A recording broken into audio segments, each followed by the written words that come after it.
Perfect day, TGFM Nation! Perfect day! Yes, once again, welcome to our Simbalay and welcome to the Day of the Lord series, week 24. Wow, 6 months na po tayo in this teaching series, and I believe most of you have been following for longest time. I think this is the longest series that we have.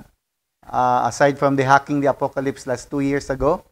I believe etong series na to will not just end in a matter of time kasi since we are stepping into this what we call last days, this series is very relevant.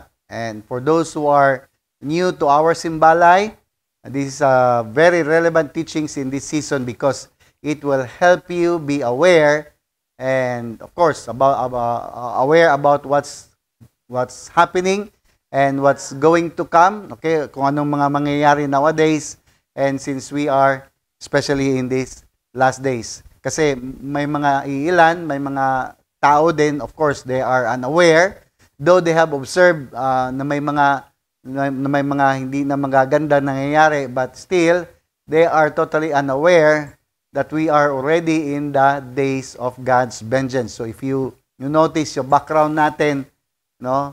Hindi ko alam kung ano yan. Nasa outer space na ba ako? Okay?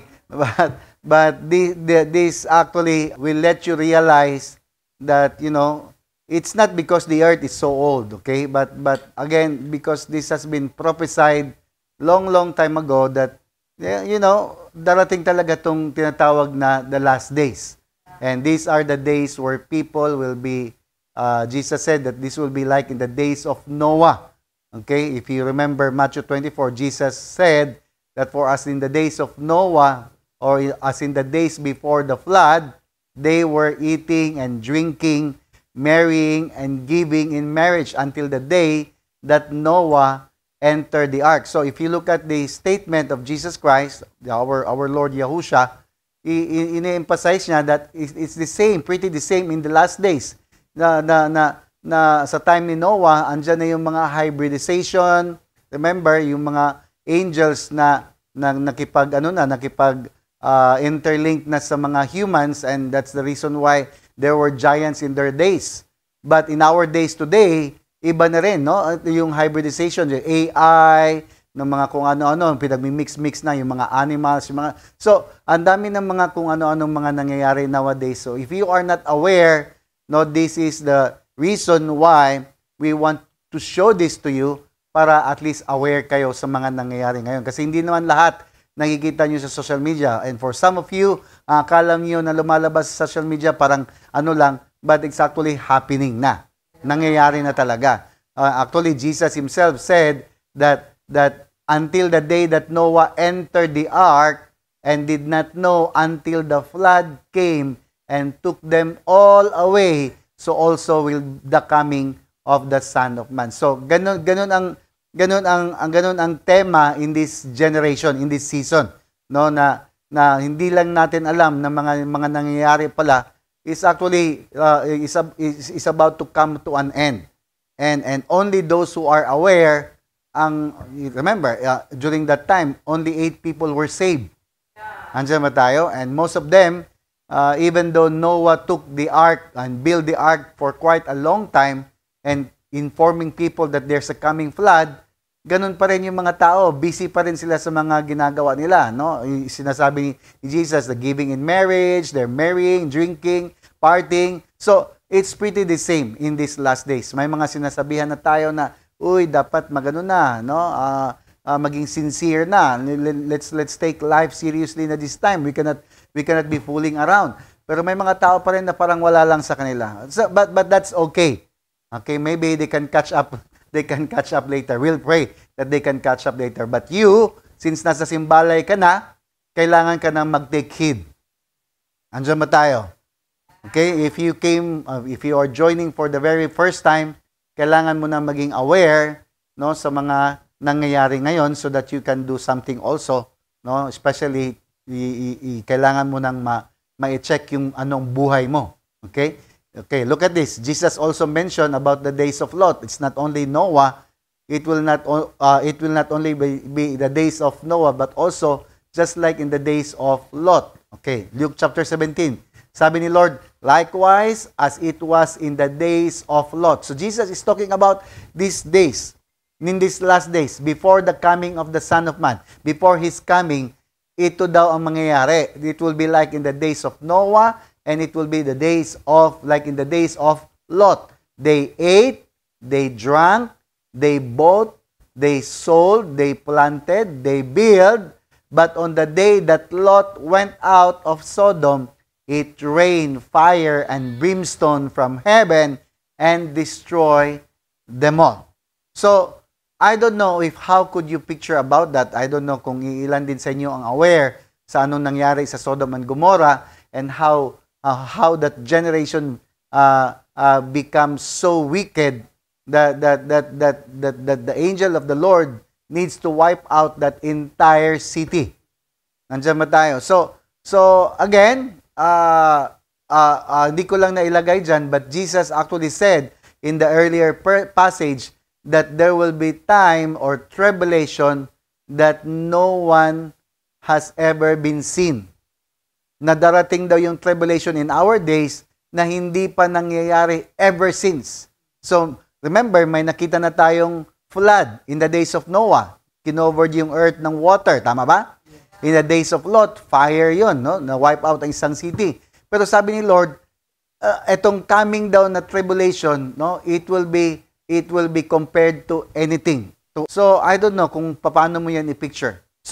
So again, why would the Lord highlighted the name of Noah and Lot? Tanungin niyo ko bakit? Because they are the only people who knew what's going to happen, and that's the reason why they are preserved. Kaya lamang ang may alam. Sabihin mo sa katabi mo, lamang ang may alam. Come on. Yeah, kasi hindi ka pwede maging tungangers in these last days. Hello, hindi pwede na party-party lang, ganun pa rin ang mga ginagawa ng mga tao, no? Eating, drinking, buying, selling, planting, building. Wala namang nagbabawal dyan. We need to keep doing again. But again, even sa mga ginagawa natin, dapat alam din natin kung ano at mag-anticipate pa rin tayo sa mga bagay-bagay na pwedeng mangyari any moment, anytime. Because we don't want to be left behind. At the same time, we don't want to be part of the casualties. Andiyan ba tayo? So in that day, Jesus said, in that day, kailan daw? In that day, in these last days, he who is on the top or housetop and his goods are in the house, let him not come down to take them away. Huwag mo nang kunin. And likewise, the one who is in the field, kung nasa field ka man, huwag ka nang bumalik. Remember, sabi ni Lord, remember Lot's wife? Lot's wife became a pillar of salt dahil nga lumingon. So, meron tayong kasabihan na ang hindi marunong lumingon sa pinanggalingan, walang mapupuntahan. Tama ba? Hindi makakarating sa patutunguhan. Tama ba?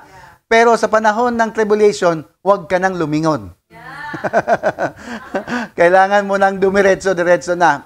That talks about our life today. No, sa mga nakapag-DE na, sa mga nakapag-divine encounter na, sa mga nakapag-process na, huwag ka nang lumingon sa past mo.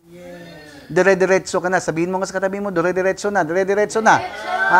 Hindi ka pwede maging tulad sa Lot, tulad ng wife ni Lot. Baka maging pillar of salt ka. Sayang naman. Then sabi dito, verse 33, whoever seeks to save his life will lose it, and whoever loses his life will what? Preserve it. So, ano ibig sabihin yan? What do you mean by these verses? Ano ibig sabihin yan? Anyone who is attached to the things of this life will perish. Anyone who is attached, just like the wife of Lot, no? Because dahil nga attached siya, ayaw niyang iwanan yung syudad. Lumingon pa talaga siya, and that's what happened to her. Okay?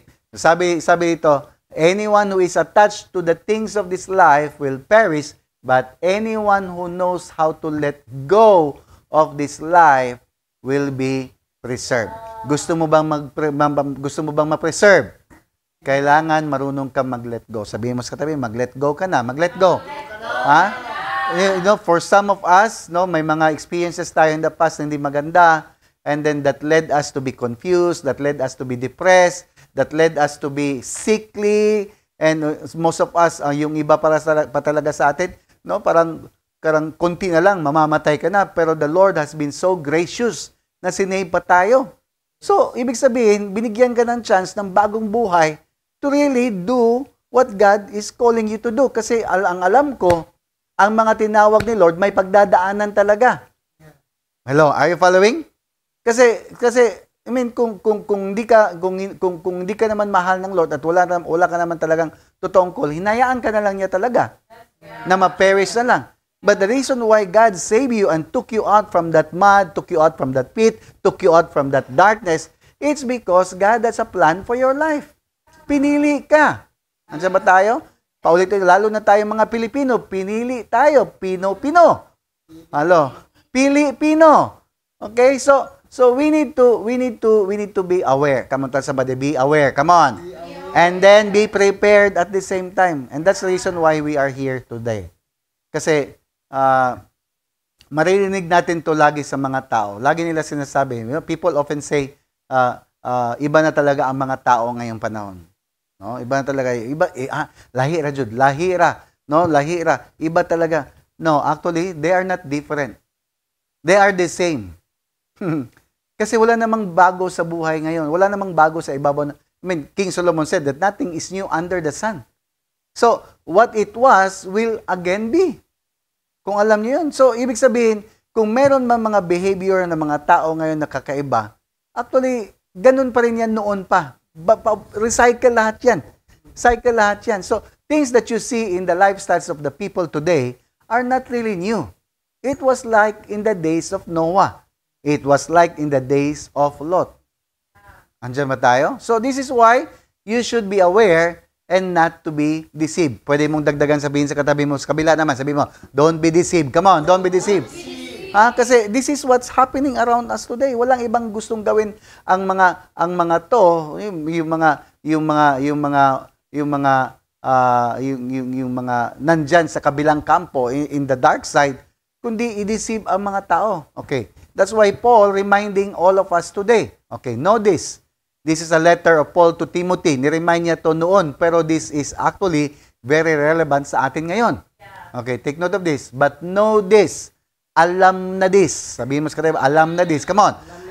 Alamin mo to, that in the last days, perilous times will come. Ano ibig sabihin perilous? Difficult times. So it will be difficult time will come. Difficult time will come. Bakit? Tanongin mo bakit? Kasi sabi ito, for men will be what? Lovers of themselves. Men ang sinabi dito, hindi women, ha? I think parang normal sa women to be lovers of themselves. Kasi mostly women, ang nakikita natin madalas na medyo emotional, napaka, but makikita mo ngayon, men, marami ng ganyan. Nagbago ba? Hindi. Doon pa yan, ganyan din. Men will be lovers of themselves. Lovers of what? Money. Boasters. Boasters na proud pa. Tapos blasphemers.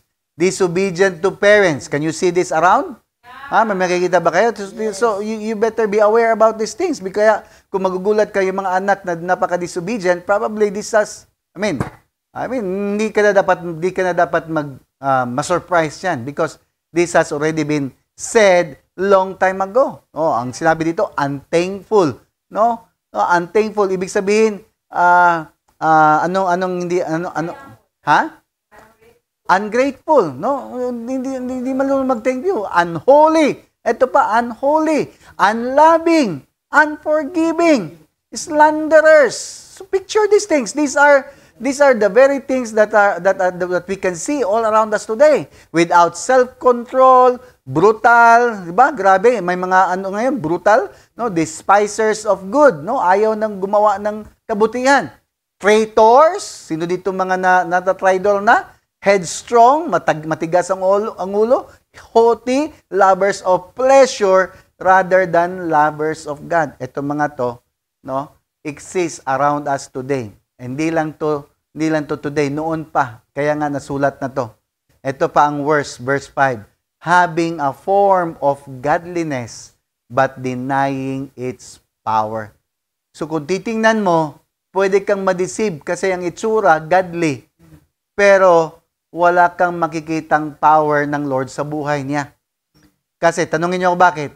Walang pagbabago. Form lang ang godliness. Okay? Forma lang. Probably, magaling lang magsalita, eloquent, pero wala talaga sa buhay. Kaya sabi ni Paul, and from such people, turn away. Layuan mo na. If you happen to have people around you, you better be aware. Beware. Sabihin mo sa katabi, beware. Come on. Beware. This is why, I think for the past almost 2 years now, we stopped gathering every week just like any other churches today. Yung mga churches na every week gathering. No, in-stop na natin yon kasi nga rampant na masyado ngayon sa simbahan, may mga nakapasok na, and we want you to be spared from this kind of people around. Kasi sa simbahan, mix ang mga tao. I mean, kung akala mo na ito parang mabait naman ng itsura, parang tahimik naman, parang ang lakas pa mag-amen. No, pero hindi. They have the form of godliness, but they deny the power of God that could transform them. Ito delikado.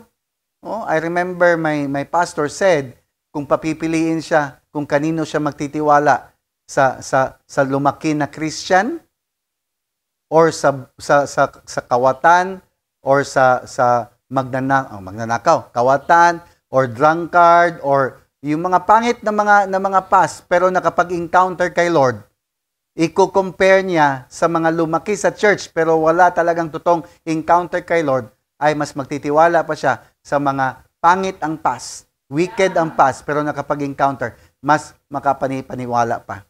You have heard the testimonies earlier. Yung mga testimonies natin every week, kung paano sila binago that's pretty the same with me, with us, with all of us here. Kasi hindi mo pwede pikiin ang power ng Lord. Ang power ng Lord, kung totoo talaga, makapagbabago ng buhay. And you cannot remain the same. That's why it's so hypocrite to stay in the church, praising God week after week, and yet walang nagbabago sa buhay. Tigilan na natin yung pagka-religion na yan. These are all just bunch of religion. I'm not saying lahat ng church ganyan. But, most of the churches today are deceived not to be around with people na instead of people transforming, ang mga tao na kukontaminate na sa sistema ng mundo. Bakit? Tanungin bakit? Kasi maraming nakapasok sa church. Ang alam natin na safe tayo sa church, hindi. Okay, let's look at this. These people can be seen obviously in your normal daily routines, and you can see them in the media streams. Makikita nyo to around. But mind you, they are also in the churches today. Remember them. They're having a form of godliness, but denying its power. Walang pagbabago. Paul says to Timothy, they are the kind who work their way into people's homes and win the confidence of vulnerable women who are burdened with the guilt of sin and controlled by various desires. So sino ang mga natitempt dito? Sino ang mga nadideceive dito? Ito din yung may mga struggles. Kung sige tayo, fellowship na naman, weekly. Again, this has happened. Nangyayari na kasi ito in the past. Huwag na natin ulitin. Kaya, ang pinaka-safe talaga ngayon, dyan sa simbalay nyo. Sa simbalay nyo, kasi alam mo kung sino ang nandyan. Hindi mo kailangan makipag-meet at makipag-shake hands sa church, di ba? Kasi may shake hands, kasi fellowship. Dapat ipakita ang panagigisuunay, no? Ay, nako. And hindi mo alam na natatransferan ka na ng mga espiritu na hindi maganda. And somehow, dahil may struggle ka, then madideceive ka rin. So that's what's happening around us today. So we stop it. Sabi ko, stop na natin yan. Let's go and establish the altar of the Lord in each and every household, because that's actually what the Lord instructed all of us. And that's has been happening for almost 2 years now. Kita nyo naman, nag-grow. Yung iba sa inyo dyan, first time sa simbalay, magugulat ka, bigla na lang nang-invite yung kapitbahay mo. Hindi naman yan ganyan noon. Bakit? May power ang Lord. Ha? Yung bahay na yan na kung saan ka ngayon, probably you're watching, you are amazed kung bakit noon itong bahay na to sugalan. Pero ngayon wala na. Simbahay na. Yung office noon na para pang-chismisan lang, pang-inuman. Pero ngayon wala na. Office bahay, anong tawag yan? Simba office na. May barangay na noon, pag Sunday, puro lang basketball, puro kung ano-ano. Ngayon, simbarangay na. Andyan ba tayo? So again, we don't want people to be deceived. This is our job. This is why we are so eager and we are so passionate sharing this to you. Kasi we don't want everyone, we don't want people to be continuously deceived. Sabi dito, verse 7, such women are forever following new teachings, but they are never able to understand the truth. Women pala to, mga babae pala to. So hindi mga lalaki lang, mga babae, no? Kasi mga babae kasi 'di ba? Mahilig sa fellowship. Ay nako, delikado. No? And gusto niyang learning, pero hindi naman talaga ina-apply sa buhay. Marami ito sa church. Kaya tigilan na natin yung church na yan. Sa simbalay tayo para slowly but surely mag-grow tayo. Andiyan ba tayo? Okay, let's look at this. Sa simbahan, kung simbahan ang pag-uusapan natin, eto makikita natin. Sabi ni Jude, for certain men have crept in unnoticed, who long ago were marked out for this condemnation. Ungodly men, ungodly men who turn the grace of our Lord, our God, into lewdness and deny the only Lord God and our Lord Jesus Christ. So, listen to me. Etong mga to, hindi mo to kasi dapat i-take light lang. Kasi ang mga to, hindi talaga to tao. Sorry to say.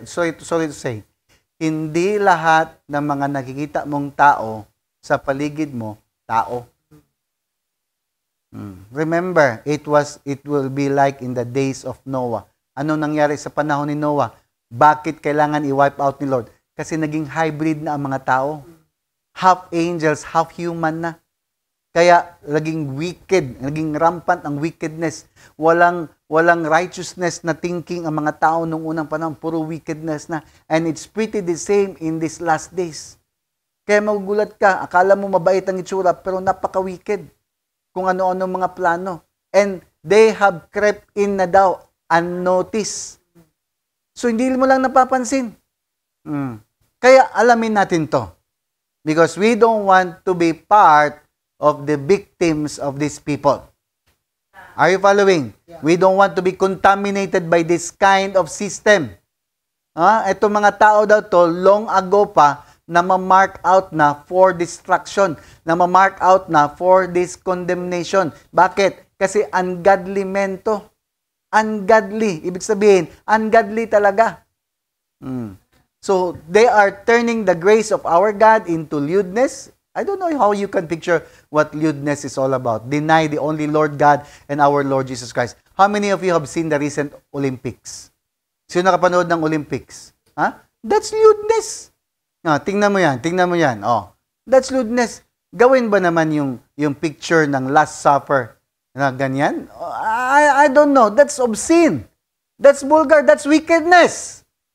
Are you following? Yeah. So I don't know about you, pero probably kaya nga ang daming nagre-react ng mga Christians diyan. Ang daming nagre-react ng mga religious people dahil sa picture na 'yan. But ako of course wala man akong problema diyan kasi yan naman talaga ang mga utak niyan. Hindi na ako maso-surprise. Pero you don't need to react kasi this has been written long time ago na darating talaga yung mga bagay-bagay na 'yan. That's obscene. Are you following? Hello, are you there? Yeah. Tingnan mo, that's lewdness. That's wickedness. But again, listen to me. It's not new. Tell somebody, it's not new. Come on. Kasi mas worse pa in the days of Lot. Alam niyo ba, in the days of Lot, ang mga tao magmamarch papunta sa bahay ni Lot kasi gusto nilang rapin, gusto nilang makipag-sex sa angels of the Lord. Mas grabe yun. Sino dito nakarinig ka na gusto mang-rape ng angels of the Lord? So, Imagine mo na, I mean, it's in the Bible. You read that. Nga people are knocking at the doors of gustong pasukin ng bahay ni Lot kasi gustong makipag-sex sa angels kasi they are very new for them, for these people. These are foreigners and they want to have sex. Grabe ang wickedness. So sinishare namin to sa inyo so you can be aware that it is what it is today. Yan na yan at yan, magiging mas worse pa. And this is not to scare you, but this is to prepare you so you can still do what needs to be done in these last days. May magagawa pa tayo. Tell somebody, may magagawa pa tayo. Come on. Sabihin mo sa katabi mo, gising, may magagawa ka pa. Ha? Baka nakatulog na. So, anong gawin? What must we do now? With the 4 minutes, anong gawin? What must we do now? So again, I mentioned weeks ago that the best thing we can do first and foremost is to be what? In the safest place on the earth. Okay? What do you mean by that? It's to be under authority. Sa mga bago lang ngayon nag-join, you better go back and watch the previous series that we had. Okay? Para maintindihan mo kung anong pinaka-safest place on earth. To be under authority, to be under-covered. Hello? To have a spiritual leader, to spiritual guide, spiritual mentor, spiritual advisor, or probably a pastor. Simple. And all you have to do is what? To recognize these gifts. Etong gifts to sa body of Christ. These are the gifts that the Lord had given to all of us. Even me, I have also a pastor. Andiyan ba tayo? That's in the scriptures. Ephesians chapter 4, verse 11. Jesus himself gave some to be apostles, some pastors, or prophets, some evangelists, and some pastors and teachers. For what purpose? For the equipping of the saints, for the work of the ministry. So I believe nandyan ka kasi may piniprepare ang Lord sa iyo na ministry. Yeah. Hindi sa simbahan. Baka isipin simbahan na naman. Ministry mo sa bahay mo. Kasi kung meron man dapat tayong ministry, ang pinakaunang ministry natin is yung household natin. So all you have to do is to humble yourself. When you humble yourself and submit to the pastors, to the spiritual guides, spiritual leaders, you will be blessed by the Lord. Alam niyo ba yon? Kasi si Lord, ino-honor niya lagi yung mga taong nagre-recognize sa binigay niya. Again, it's Yahushua, it's the Lord Jesus Christ who gave these people, these gifts to all of us sa atin today. Noon in the Old Testament, ang pwede mo lang sandigan is yung prophets and priests lang. Pero ngayon marami na, may teachers, may pastors, evangelists, may prophets, may apostles pa. Oh, saan ka pa? So hindi ka kulang. Okay, so all you have to do is just recognize these people. You are here in the Simbalay, we are here for you. And we can help you. Yung host sa Simbalay, yung facilitator, they can help you also. Submit to them. Magtanong ka. Oh, do not harden your hearts. Huwag kang magpa-as-if na alam mo. Huwag kang magpa-as-if na may simbahan ako. Who cares kung may simbahan ka? We don't care. Because this is not about church. This is not even about church. We are not even inviting you to another church or to another group, another denomination. This is you and the Lord. And this is about your purpose. Kasi kahit ilang pang church na meron ka, kung hindi mo naman alam purpose mo, anong problema doon? Diba? Ay, ang laking problema doon. Yeah. Kasi kailangan mo malaman ang purpose mo in these last days. And we can here to help you. Kaya kailangan mo nang meron talagang totoong encounter ng Lord. So, once you submit to the process, once you submit to this fivefold office gifts, once you submit to a spiritual mentor, you are in the safest place on the earth. For example, example ko to. Matthew chapter 8. Ito isa sa mga paborito kong story in the time of Jesus. Okay, this was the time of a centurion. Okay, remember, ang centurion, hindi to believer. Ang centurion was a Roman soldier. Okay? Parang general, teniente sa panahon nila. So, sabi dito, when Jesus had entered Capernaum, yung place nila, a centurion came to him pleading with him. So, ang ginawa ng centurion, nag-plead sa kanya. No, so, you will be amazed why a centurion, a Roman soldier, would plead to Jesus. And then sabi dito, Lord, wow. Imagine that. Buti pa yung centurion. nag-acknowledge na Lord. Sila Peter noon, sila yung mga disciples, hindi pa marunong mag-acknowledge ng Lord. Ang tawag pa nila kay Jesus noon that time, Rabbi, Teacher. Buti pa to. Buti pa to. Buti pa to. Kasi alam niya na Jesus is Lord. So yan ang problema ng mga religious ng mga tao.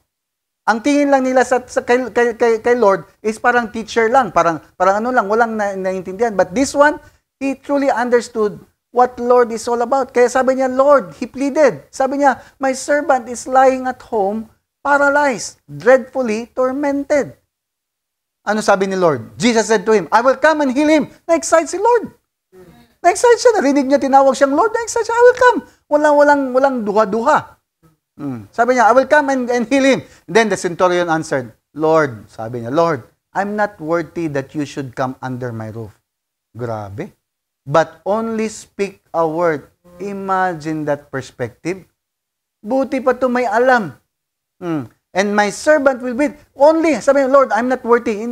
Lord, please, wag ka nang pumunta. I'm not worthy to have you under my roof. No, but only speak a word. Speak a word. Speak a word. Yung word mo napaka-powerful. And my servant will be healed.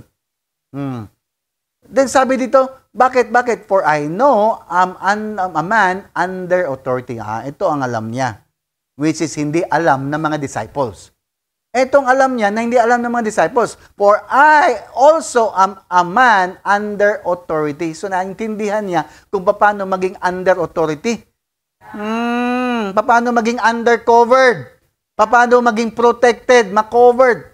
Sabi niya, having soldiers under me, I can say to this one, go, and he goes, and to another, come, and he comes. To my servant, do this, and he does. So sinabi niya, ako may mga tauhan din ako, na pag sinabi ko ganito, gawin mo, gawin. Parang sinabi niya na mataas ang ranggo ko, pero ina-acknowledge kita na Lord. Ibig sabihin, mas mataas ka sa akin. That's humility. Ang mga tao kasi ngayon, kahit walang alam, magpakaalam-alam. Parang member ka na ng I know na .com. Pero wala sa simbalay. Wala. Kapitbahay nyo yun, kapitbahay. Okay, wala dyan sa simbahay. Sa simbalay nyo. So, sabi ni Lord, nung narinig ni Lord yun, sabi niya, when Jesus heard it, sabi ni Lord, he marveled. He marveled. Na-amaze si Lord. Wow! And sabi niya, and said to those who followed, assuredly, I say to you, I have not found such, what? Great faith, not even in Israel. Wow. Kaya sinabihan niya yung mga disciple niya, I will tell you and I say to you that many will come from the east. Ito, hinighlight ko talaga yan. Many will come from the east. Ay, nako, many will come from the east. Taga-asa data? East. Taga-east. And west, and sit down with Abraham, Isaac, and Jacob in the kingdom of heaven. So, pinoprophesy na ni Lord na maraming mga Pinoy in the coming days will sit down with Abraham. Yeah. Kaya mag-ayos ka. Yeah. If you want to be part of this. Ako, kiniklaim ko na to. Pero si Lord na sabi. Then Jesus said to the centurion, go your way as you have believed, so let it be done for you. And his servant was healed that the same hour. Wow. Sabihin mo sa katabi mo, wow. Gusto mo ba maka-experience ng ganyang power sa buhay mo? Ilan sa bahay nyo ngayon ang may problema? Kung hindi ka mag-respond, sino pa ang mag-represent para maka-experience sila ng healing, ng power, ng mercy ng Lord? So, ang centurion, he represents for his family. Kasi sabi niya, hindi naman siya may sakit. Yung servant niya. Hello, nandiyan ba tayo? So, probably hindi para sa'yo. Kasi ikaw, sabihin mo sa akin, okay ka naman. Pero what about your family? Kumusta pamilya mo? Kumusta asawa mo? Ikaw daw. Kumusta imong bana? Kumusta inyong relationship? Excited pa ba mundo, ha? Kumusta inyong mga anak? Kumusta imong mama? Kumusta imong papa? Kumusta ka? Kumusta kayo? Are you okay? Ang okay, hindi okay? Yeah. So, wag ka magpaka-hypocrite na magpapaasip, okay ka lang. So, this is the time. You cannot waste time. We are in the time, in the season where these are the days of the Lord. Yeah. Wag Huwag yung anong parang, ay, tama pala si pastor. It's too late for you. Why not respond now? Humble down. I'm not mad. Sinabi ko lang sa'yo kasi may mga tao, ganun pa rin. Week after week, nakikita ako, pero walang nangyayari kasi hindi ka nagre-respond.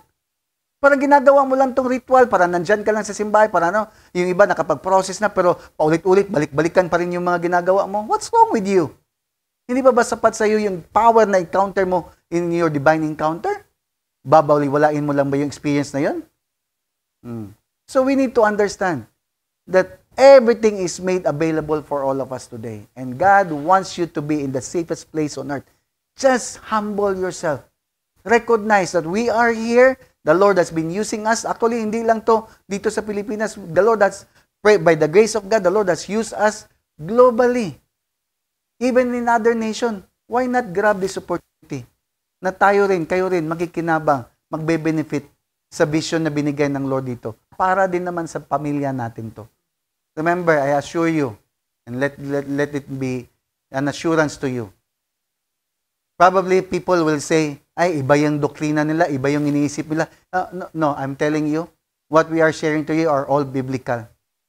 Kaya lang, hindi religion. Kasi ang madalas nakikita nyo around are just a bunch of religious or religion. So this is not religion. This is reality. And we don't want you to live in a life in a realistic manner where you can be so conscious with what's happening around us today. Kaya wag ka na magmaang-maangan. Yung centurion, ang key ng kanyang healing ng kanyang servant, ang key ng power, ang key sa power na na-experience niya because the centurion humbled down and believed the lordship of Jesus Christ. The centurion believed in the power of the word of the king. Word. Makinig ka, word lang. Dahil sa word na yan, naka-experience ng power ang centurion. Andiyan ba tayo? The centurion believed how the kingdom of heaven works. And, you know, one of the things that I realized, that the centurion really understood what it is to be under authority. Kaya he put himself in that authority for him to experience that power that comes from Yahushua. And I believe that is also available for you, for me, and for all of us. Wala kaming ibang goal, kundi makita ang power ng Lord na magbibigay ng pagbabago sa bawat buhay ng isa. Especially sa bahay natin, sa pamamahay natin. Amen ba? Amen. Let's start with our life, with ourselves, then impacts the lives of the family, and see for yourself how the community will start to change, even to this city, to this region, and to this nation. Walang imposible kay Lord. Amen? So just believe. Have faith. Jesus recognized it, that there's no other great faith in all Israel. Only to the one who is an unbeliever, a centurion, who recognized his lordship and his word, and the power of the kingdom manifest. In the name of Yahushua. Amen? Let me pray. Father, we thank you and praise you, Lord, for these reminders for everyone. Salamat, Lord, that each and everyone today, Lord, I pray that they are awakened to the reality that we are no longer in the days where we can still do our own thing. We don't want to be part of the casualties. We don't want to be part of these people who will be deceived in these last days, oh God.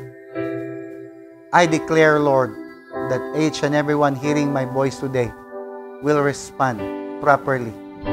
They will embrace the truth that could make them godly, the truth that could make them holy, the truth that would empower them, Lord, to be transformed.